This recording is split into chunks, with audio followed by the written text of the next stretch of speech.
As a Unitarian Universalist, I am not myself Christian, but the power of this Christian story of Easter has something very meaningful in my heart, especially in the context of this story we've heard and our Universalist roots.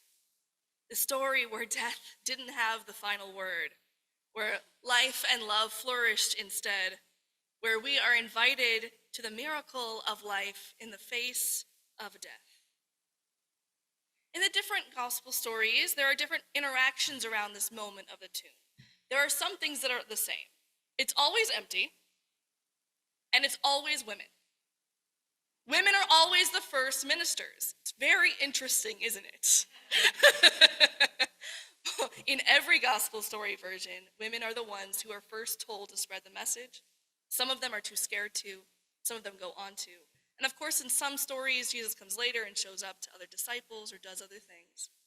This is the only story, though, where Jesus talks face to face with Mary Magdalene. And I love the story.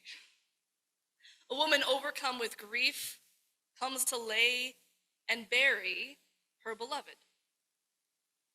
She comes bringing all the grief, all the sadness, all the anxiety, and the anger, the hopelessness and terror of what has happened in the Roman Empire to the people she loves, as well as the just devastating grief of loss. So, of course, upon seeing this empty tomb, with the linen strewed about everywhere, and even with angels there, she fears the worst. Someone has robbed them. Someone has stolen the body. She's frantic in her panic. She is crying with sadness, with fear and anger. And in her fear, she pleads with the first person she encounters, just tell me where the body is. Tell me so I can bury them. Tell me so I can heal this grief. She's so sad and scared and despairing that she doesn't even notice the miracle right in front of her face. Not until someone that cares for her says her name. Mary.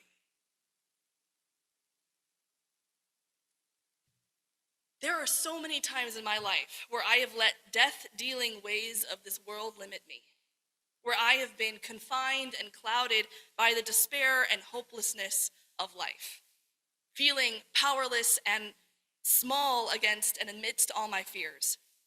It is so hard to be shaken out of those perspectives, especially in the grip of grief, especially in the grip and perspectives and narratives of injustice, isolation, and loss.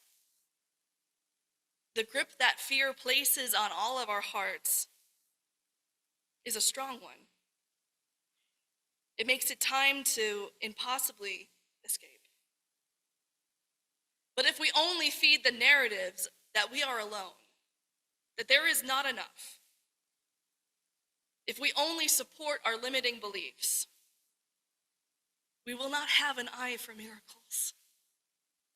There will not be the vision for the wealth of possibilities that stand right in front of us, calling our name. We will not be able to see the love that waits for us right next to, sometimes in the midst of our grief, staring us in the face. So today, in honor of this Easter service, I am done with death. I'm not done with mortality. That's a human reality that I can't stop facing. But I'm done pre-writing the narrative of the gloom and the doom. I am done with the narrative that someone else stole my joy, that someone else took something precious from me, that I must bury myself, that I must look out for the harm, be ready for the next crime, be ready for the death that awaits me, that I am living at the end of something. I am done seeing the death and the fear and the animosity everywhere. I'm done with the systems of injustice that not only cause people to suffer long and hard, but also make us feel as if we are trapped inside of those narratives. I am done with the inevitability of a destroyed environment, as if that inevitability helps us live more equitably in that environment. I am done with the narratives that we don't have enough, that we are not enough, that I am not enough. I am done with the narratives of old binaries that should no longer exist anymore, such as there are only two genders, or there's a right way to be, or there's a right way to look, or there's a right way to be a person. It is enough. Enough. I want to get back to life. You know, I want to get back to dancing and singing. I want to get back to planting a garden and seeing, not that it will inevitably grow, but what might grow. I want to get back to loving fiercely, to living out loud and not being ashamed or afraid, of living well and fully, as if justice will prevail. I want to eat with gusto. I want to serve good food. I want to have fellowship and friends. I want my life back.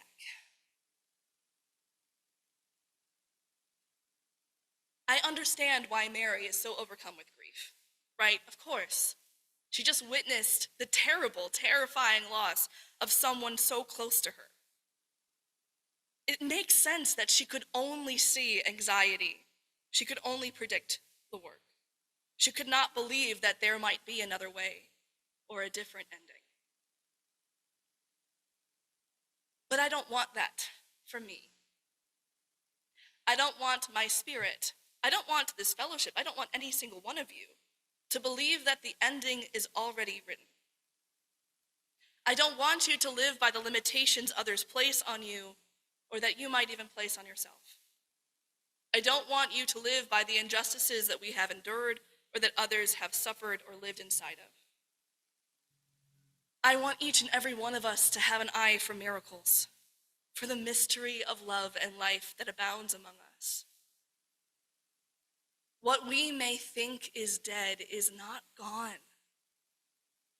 What we believe is already over has just begun. I especially want that this year, in 2024.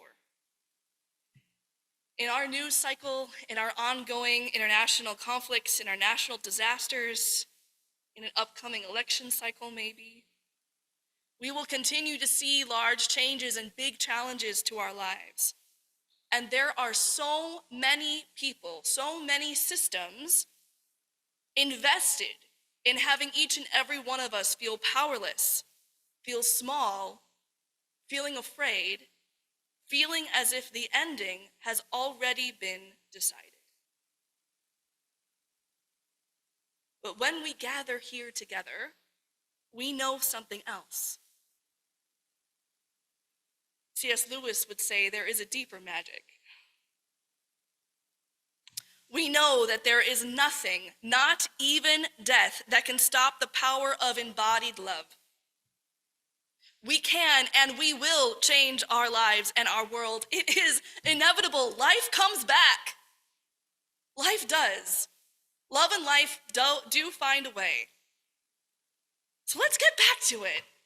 Let's shake it off. Shake off the anxiety and the voices telling you that you're not enough or the limitations you have in your life. Shake off your despair and your loneliness. Stop the endless cycle of shrinking your spirit, of just getting by. I don't want to just get by. I don't want to just survive. I want to live. And I want a world filled with people who are alive. People singing and dancing and living as if our lives were not only precious, but powerful. Unlimited, unpredictable, unencumbered, uninhibited, unexplainable, as grand and marvelous as the millions of molecules that make up our bodies and make us whole. Who said this was an ending? The life we wish for, the life of joy, of good food and company, a life of mystery, that has only just begun.